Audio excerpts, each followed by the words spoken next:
자, 시작해봅시다. 풀 비린내에 대하여 난이도. 일단 먼저 이 얘기를 시작하기 전에 지금 모든 교과서, 지금 9종의 공통국어 교과서에 실려있는 현대 시인 중에 가장 이름이 많이 올라있는 시인은 나의덕이라고 하는 시인이에요. 정확히 말하면요, 20세기 이전에는 백석이라는 사람이, 20세기 이후에는요, 나희덕, 21세기에는요, 나희덕이라고 하는 시인이 가장 많이 이름이 올라있어요. 왜 그러냐면요, 나희덕이라고 하는 작가가 가지고 있는 세 가지 얼굴이 현재 교육과정에서 요구하는 세 가지의 요소가 정확히 맞아떨어졌기 때문이야. 이 땅에 대한민국의 국어라는 교육과정이 도입된 이래로 단 한 번도 절대로 모든 국어교육학자들 합의해서 이건 절대로 이 네 가지의 가치만은 부정적으로 다뤄서는 안 된다라고 하는 어떤 공감대가 있는데 나희덕은 그 중에 세 가지를 완벽하게 충족해. 그게 뭐냐면요, 첫 번째, 가족 또는 어머니에 대한 거. 아버지는 조금씩 부정적으로 다뤄질 수 있어. 근데 어머니만은 절대로 부정적으로 다루면 안 된다는 게 우리 국어교육의 원칙이야. 두 번째, 고향이라고 하는 거 긍정적으로 다루면 돼, 안 돼? 물론 니네가 천안 촌놈들이긴 하지만요, 우영아, 너한테 고향이라고 하면 머릿속에 떠오르는 이미지 있어, 없어? 상윤아, 고향이라고 생각하면 너에게 떠오르는 이미지 있어, 없어? 원초적으로 뭔가 고향이라고 하면 떠오르는 이미지 있지 않아? 약간 시골길이라든지 황토 막 먼지 날리고 무슨 막 뭐 계곡이 있고 산이 있고 이런 것들 머릿속에 떠오르잖아. 이렇게 한국인의 머릿속에 원형적으로 존재하는 고향이라는 건 부정적으로 놓을 수가 없다는 게 국어교육의 그 암묵적인 합의죠. 세 번째, 자연도 마찬가지로 부정적으로 놓을 수 없어. 야, 니네 살면서 자연을 정복하자는 시 봤냐? 자연을 보호하자는 시는 봤어도 자연을 정복하자는 그런 본 적 있어, 없어? 없어, 그렇지. 마지막 네 번째, 역경을 극복하는 희망. 야, 일제강점기 같은 역경에서 독립을 포기하자는 시 같은 거 본 적 있냐? 없어, 그렇지. 마찬가지야. 그래서 이 네 가지, 어머니, 고향, 자연, 희망, 이 네 가지는 국어교육계에서 반드시 긍정적으로 다뤄진 네 가지인데요, 나희덕은 이 세 가지를 완벽하게 충족시킨다. 그 중에서 오늘 할 풀 비린내에 대하여는요, 세 번째 카테고리인 자연에 대한 얘기 같아요. 그럼 스피드 한번 읽어보도록 합시다. 읽어보도록 하죠. 풀 비린내에 대하여. 광주 비엔날레에서 태국의 수라시 꾸술몽이라는 작가의 감성적 기계라는 작품을 본 적이 있다. 내가 그거 넣어놨어, 그치? 그거 넣어놨어, 그치? 왼쪽에 있는 게 그 감성적 기계야, 그 작품이야. 이 작품은 1965년 자동차에서 일상과 엔진과 핸들, 타이어, 샤시 등을 완전히 제거하고 차체를 뒤집어 그네 침대로 설치한 것이다. 그네 옆에는 타이어를 비롯한 부속을 재활용해 만든 의자들이 놓여 있었다. 차체로 만들어진 그네 침대 위에서 아이들이 텔레비전을 보고 있는 동안 나는 타이어를 쌓아 만든 의자에 걸터 앉아 그 감성적 기계를 바라보았다. 흔히 달리는 무기라고 불리는 자동차가 완전히 해체됨으로써 달리는 무기라고? 왜? 자동차 위험에 안 위험해?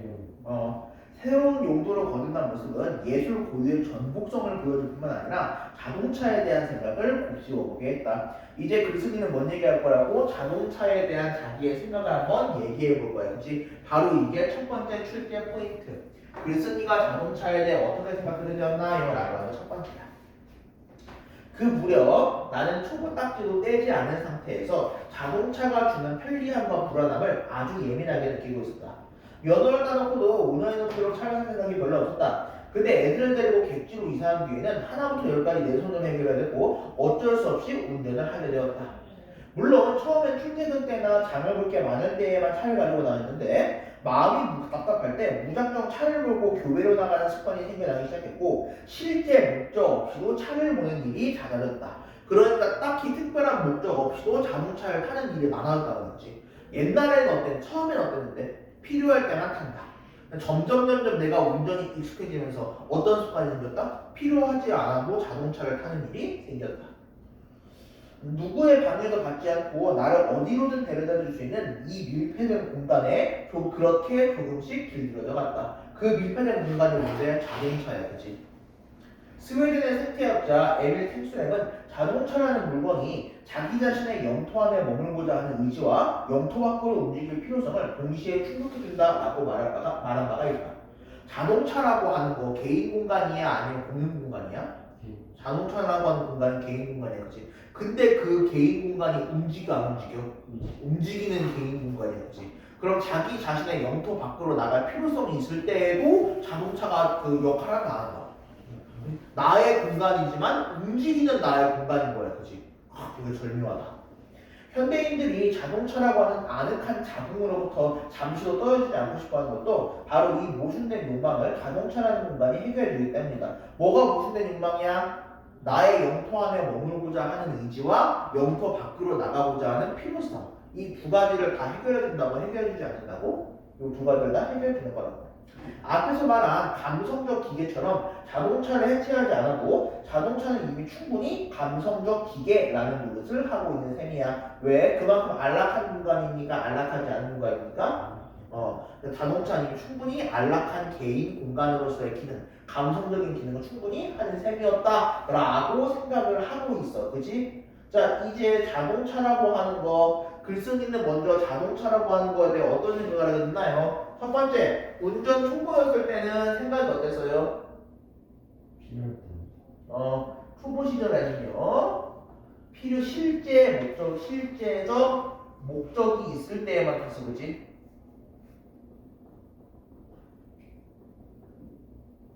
근데 운전이 좀 익숙해지고 나니까 실제적인 목적이 있을 때에도 탔다, 없을 때는 탔다. 그냥 없을 때에만 탔고요. 어둡다. 조금 더 직설적으로 얘기하자면요, 자동차가 주는 편리함이 어떻게 되었다? 길들여졌다.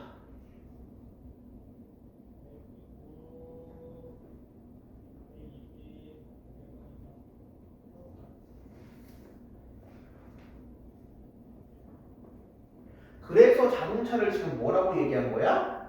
자기의 영토라고 하는 무엇과 나의 영토를 지켜야 할 무엇과 나의 영토를 지켜야 하는 욕망이라고 하는 거하고요. 의지하고요. 영토 밖으로 움직여야 하는 필요성을 동시에 충족해 주는 거야, 그렇지? 영토에 대한 의지와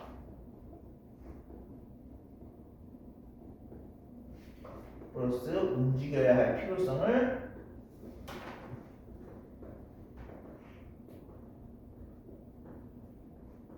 동시에 충족해주는 그런 존재였다. 그래서 나는 점점 자동차라고 하는 것에 빠져들고 그렇게 의존하게 되었다라고 얘기하는 거야, 그치? 그 다음에 하지만 얼마 안 가서 자동차에 대한 굉장히 낯설고 당혹스러운 경험을 하게 되었다. 갑자기 서울에 갈 일이 생겼는데 주말이라 차표를 구할 수가 없었어. 몇 번을 망설이다가 나는 충고 주제에 식구들을 태우고 서울로 가는 고속버스로 접어들었다. 긴장을 해서인지 무사히 서울에 도착해서 일을 보고 다음날 밤에 광주로 돌아올 수 있었다. 그런데 밤에 고속도로를 달리다 보니 차창에 무언가 타닥타닥 부딪히는 소리가 났다. 처음엔 그저 소금 때문에 모래알갱 같은 게 휘는 소리르니 했다. 다음날 아침 출근하려는데 유리창은 물론이고 앞 범퍼에 푸르죽죽한 것들이 잔뜩 엉겨 있었다. 그것은 흙먼지가 아니라 수많은 풀벌레들이 달리는 차차에 부딪혀 죽은 잔해였다. 마치 거대한 모터 주위에 두텁게 쌓여있는 먼지 뭉치처럼 말이다. 그러니까 자동차 주위에 이 벌레들이 지금 많이 죽었다 안 죽었다? 겁나 많이 죽었다는 얘기야, 그치? 이거 지금 비유적인 표현인 거 알겠지, 그치? 직유법인 거 알겠지, 그치?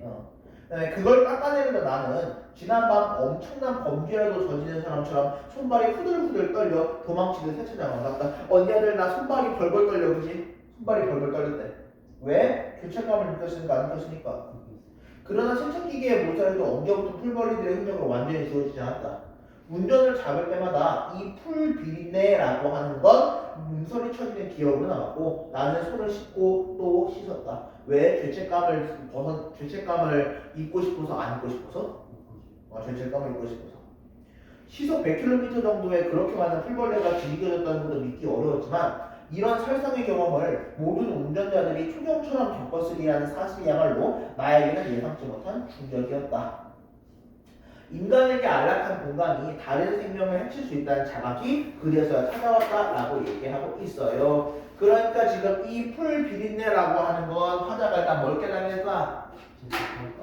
화자가 지금 자동차를 타고 풀벌레들을 죄다 죽여버린 그런 일이었어, 그치? 이 풀 비린내가 뭔데?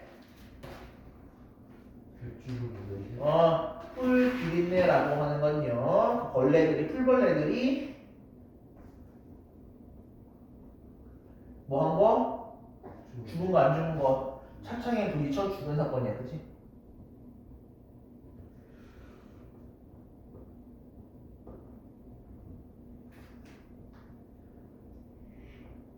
여기 의미하는 거예요. 화자는 지금 이로 인해서 뭐가 생겼어? 죄책감 같은 게 생겼어, 그치? 네, 근데 여기서는 화자 아니잖아요. 화자 그래. 화자라기보다는 뭐 그래. 나라고 하자 그래. 서술지. 작가라고 할까? 나라고 할까? 나라고 하자.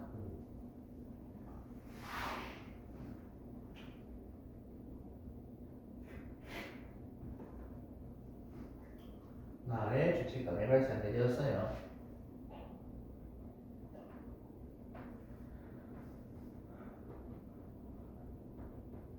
그리고 이 죄책감이 어떠한 깨달음으로 이어졌는지도 한번 살펴봐야겠다. 봅시다. 옛날 티베트의 승려들은 입을 열어 말할 때마다 공기 중에 미생물을 죽이게 될까봐 얼굴에 7겹의 천을 두르고 다녔다고 한다. 개꿀값 뻔했어, 걸 진짜. 야, 미생물 죽을 거 꿀값을 떤다 진짜. 오, 네가 미생물을 착용하고 그러고 어이가 없네. 그걸 생각하면 자동차를 몰고 다니는 것 자체가 엄청난 살생행위라고 말할 수 있을 것이다. 아, 그래요. 이로 인해 가지고 글쓴이는 자동차를 몰고 다니는 것 자체가 무엇이라고 생각하게 됐어요? 살생행위로구나 라고 생각하게 된 거야, 그치?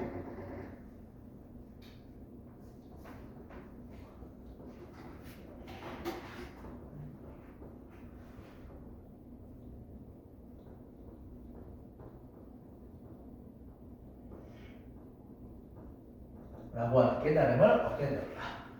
그죠? 그 다음에 그렇다고 하루아침에 차를 없앨 수 없는 형편이어서 나는 자동차에 대한 태도를 정리할 필요를 느꼈다. 차를 유지하되 사용을 최소화하고 의존도를 낮추는 선에서 타협할 수밖에 없었다.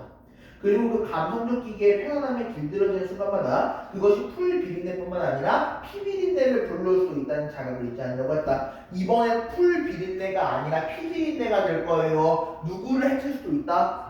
인간을 해칠 수도 있을 것이다 라고 하는 그런 생각들을 하게 되었대. 운전을 시작하기 전까지 나는 걷기 애창자였고 인공적인 공간보다는 자연 속에 머물기를 누구보다 좋아했다. 그러나 차를 소유하고나서는 생태적인 어떤 발언도 할 자격이 없다는 생각이 들고 난다. 왜? 차를 몰고 다니는 것 자체부터가 이미 뭐기 때문에 자연과 생명에 뭘 끼치는 행위니까 해악을 끼치는 행위가 될 수 있으니까. 차를 소유하되 그에 종속되지 않는다는 거. 이런 아슬아슬한 줄타기가 얼마나 지속될 수 있을지 모르겠다. 다만 그날 아침에 풀 비린내가 원주의 의식처럼 운전대를 잡은 내 손에 길게 남아있을 따름이다 라고 얘기하면서 이 얘기가 맞춰졌어요.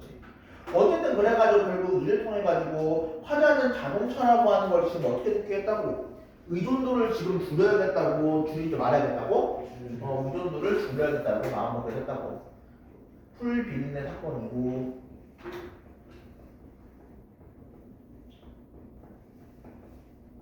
의존도를 줄이게 되었다.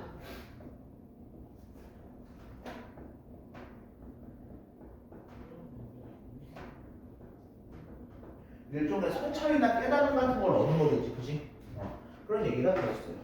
이런 얘기로 지금 이런 얘기를 했고요. 자, 그럼 이제 오른쪽에 있는 그 얘기를 지금 한번 채워볼까나? 얼마 안 되니까 한 3, 4분이면 채울 수 있을 거예요, 그지? 오른쪽에 있는 그 얘기를 지금 까딱까딱 채워볼게요. 시작! 학습할 때 빨리 채워보자.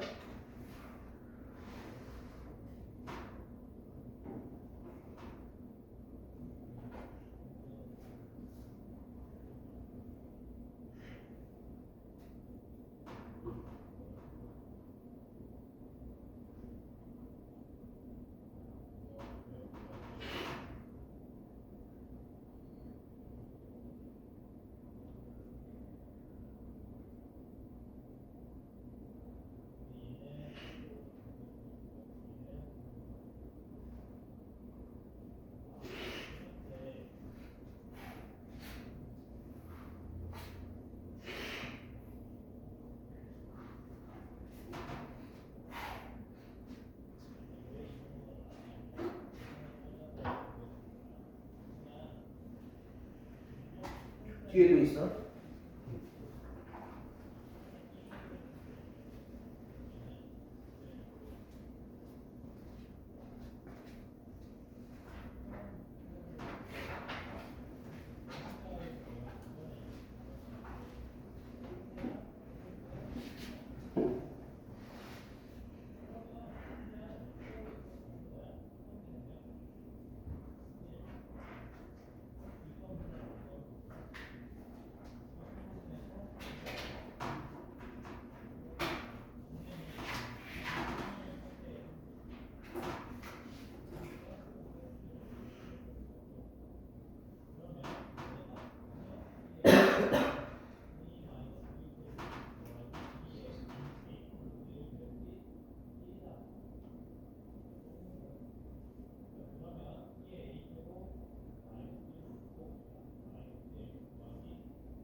다 되었느냐? 좋아, 얘기 한번 해보도록 할게요. 학습활동 1. 풀비린내에 나타난 풀비린내의 대하에 나타난 글쓴이의 경험과 깨달음을 파악해보자. 첫 번째, 글쓴이가 겪은 자동차에 대한 낯설고 당혹스러운 경험 뭐였나요?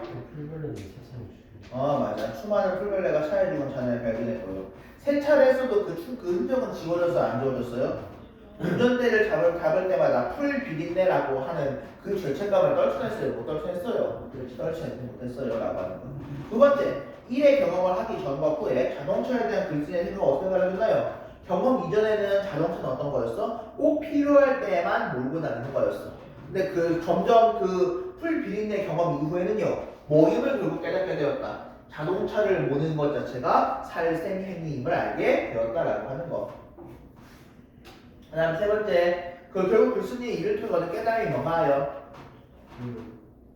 첫 번째, 자동차를 그래서 당장 없앨 수는 있어 없어?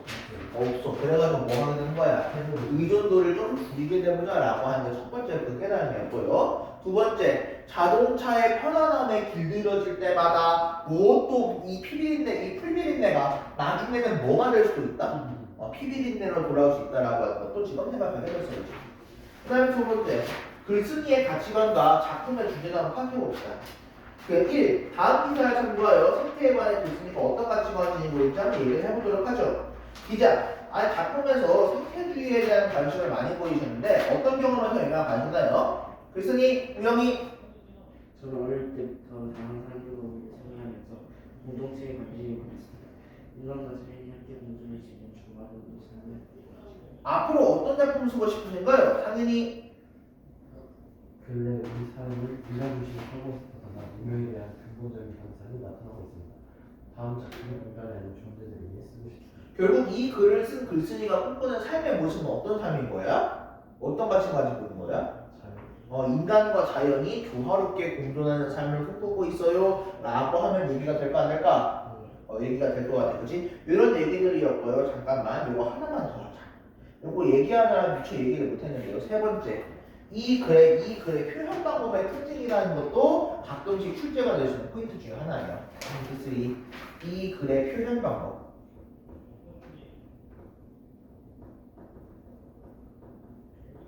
수필이라고 하는 거 말이야. 그 개성적인 글이야 아니면은 좀 뭔가 좀 판에 까인 글이야? 개성적인 글이야 글이. 개성적인 글이라 그러는 건 그만큼 표현법이 많이 사용될 수 있다는 거야? 조금 사용된다는 거야? 그만큼 표현법이 많이 사용될 수가 있다는 거죠. 먼저 뭐가 있나요? 이 글은 지금 일단 무엇으로 빌드업을 시작하고 있어? 일상적인 체험 나와 있어 안 나와 있어? 비엔날, 광주 비엔날레라고 하는 곳에서 감성적 기계를 받고요. 그걸 바탕으로 자동차에 대한 생각들을 전개해 나가고 있어. 즉 일상적인 사건을 소재로 시작하고 있다. 일상적 사건을 소재로 삼고 있다고 하는 거. 이 경험이라고 하자. 일상적 경험을 통하여 얘기하고 있어. 그렇게 얘기해도 되겠네요. 일상적 체험을 통해 대상에 대한 인식 변화가 나타나고 있다, 안 나타나고 있다. 어떤 사건이었죠? 풀벌의 사건이었어, 그치? 그 다음에 또 어떤 것도 있나요? 자신의 주장을 설명하기 위해 무엇도 했어요? 인용이라는 거 했어, 안 했어? 했어, 그치? 그 다음에 비유도 지금 나타나고 있어, 안 나타나고 있어? 예시도 지금 나타나고 있어, 안 나타나고 있어? 티베트의 승려들처럼 예시 나타나고 있어. 인용, 비유, 예시 등 다양한 표현 방법 쓰고 있다, 안 쓰고 있다? 다양한 표현 방법 쓰였어요.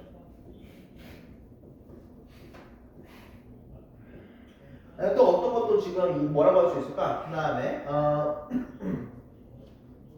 그 다음에 또 뭐라고 하면 좋을까? 나? 나열도 그랬고 또 괜찮고요. 근데 좀 딱 적을 만한 그런 예시는 아닌 것 같고 또 뭐가 있을까? 그 다음 그래 맞아. 수필이라는 건 결국 깨달음에 대한 게 아니야? 그지? 근데 그 깨달음을요 누구한테도 지금 이렇게 해보자고 얘기하고 있어?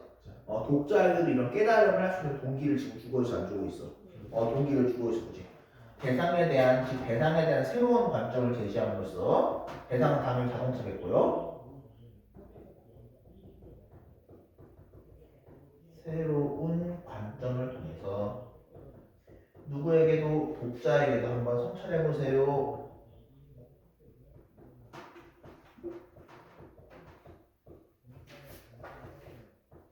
주고 있다 안 주고 있다? 주고 있다. 이 글에 이런 여러 가지 표현 방법들 지금 마찬가지로 나와 있어. 그렇지? 오케이. 여기까지 해서 뭐 얘기는 충분히 한 것 같고요. 그럼 이제 오늘 필기했던 내용들 한번 정리해보고 또는 이제 현장 과제로 앞에 있는 지금 아까 받은 과제들 앞부분 문제들 조금씩이라도 문법 조금 그 다음에 공주 조금 풀비린내 조금 이런 식으로 한 5문제씩이라도 풀어보고 맞히는 거 한번 목표로 해봅시다. 알았죠? 네. 좋아요. 이 정도 해보죠. 지금 풀비린내 피비린내 맞는 이런 말이에요. 언젠가 누구한테도 지금은 누구로 그쳤지만 풀벌. 지금은 풀벌레들이 죽은 거로 그쳤지만요. 언젠가는 그게 누구한테 줄 수 있다. 인간한테까지 해를 끼칠 수가 있다라고 하는 거. 그런 거에 대한 문명에 대한 성찰 같은 것들이 요 글에 대한 포인트 중 하나였습니다. 그리고 풀비린내랑 키비린내는 운이죠.